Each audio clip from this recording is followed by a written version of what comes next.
அன்பு நண்பர்களே, அனைவருக்கும் அன்னை சமையல் உமாவின் அன்பான வணக்கங்கள். இன்னைக்கு அன்னை சமையலில் பார்க்க போகிறது பூரி சப்பாத்திக்கு சூப்பரான சைட் டிஷ் பட்டாணி கிரேவி. வாங்க எப்படி செய்கிறதுன்னு பார்க்கலாம். 2 தக்காளி, 3 முந்திரி, அது ரெண்டுத்தையும் மிக்சியில் நைஸாக அரைச்சிக்கலாங்க.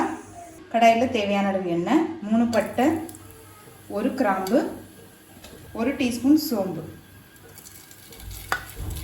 1 டீஸ்பூன் சீரகம். அடுத்தது 3 வெங்காயத்தை சேர்த்துக்கலாம்.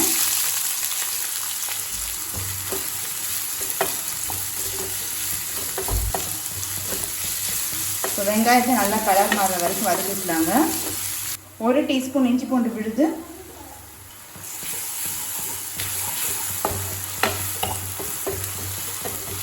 2 டீஸ்பூன் மிளகாய்த்தூள், 1 டீஸ்பூன் தனியாத்தூள், 1 டீஸ்பூன் கரம் மசாலா.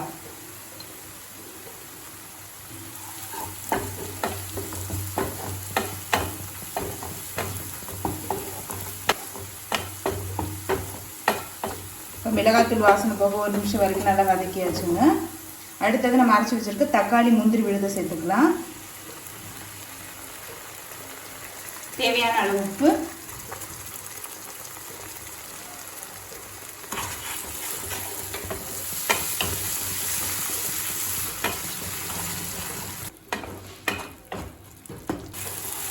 நல்லா வதக்கியாச்சுங்க.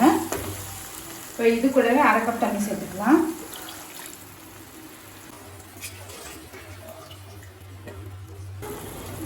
இப்போ தண்ணி சேர்த்துட்டு பாருங்க, நல்லாவே எண்ணெய் பிரிஞ்சு வந்துருச்சுங்க.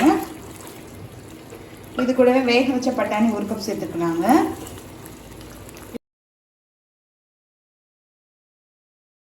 நான் ஃப்ரோசன் பட்டாணி யூஸ் பண்ணுறேன். நீங்கள் காஞ்ச பட்டாணி யூஸ் பண்ணுறதா இருந்தால் ஊற வச்சு வேக வச்சு சேர்த்துக்கோங்க. இது கூடவே 1 டேபிள் ஸ்பூன் தயிர் சேர்த்துக்கலாம்.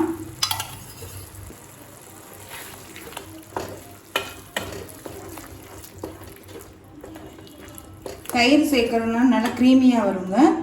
நீங்கள் விருப்பப்பட்டா சேர்த்துக்கலாம். வேக வச்ச உருளைக்கிழங்கு 1 சேர்த்துக்கலாம். 1/2 கப் தண்ணி சேர்த்துக்கலாங்க. உருளைக்கிழங்கு நீங்கள் விருப்பப்பட்டா சேர்த்துக்கலாம், இல்லைன்னா வேண்டாம். மூடி போட்டு 2 நிமிஷம் ஸ்லோலே வச்சிடலாம். இப்போ 5 நிமிஷம் ஆயிடுச்சுங்க.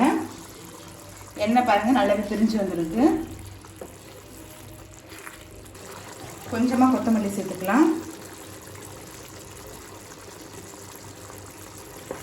பட்டாணி கிரேவி ரெடி ஆகிடுச்சுங்க. சர்வ் பண்ணிடலாம். சுவையான பச்சை பட்டாணி கிரேவி ரெடி ஆகிடுச்சு. ரெசிபியை ட்ரை பண்ணி பாருங்கள், கண்டிப்பாக உங்களுக்கே பிடிக்கும். ரெசிபி பிடிச்சிருந்ததுன்னா வீடியோவை லைக் பண்ணுங்கள், கமெண்ட் பண்ணுங்கள், ஷேர் பண்ணுங்கள். இது வரைக்கும் அன்னை சமையல் சேனலை சப்ஸ்கிரைப் பண்ணாதவங்க மறக்காமல் சப்ஸ்கிரைப் பண்ணுங்கள். தேங்க்யூ.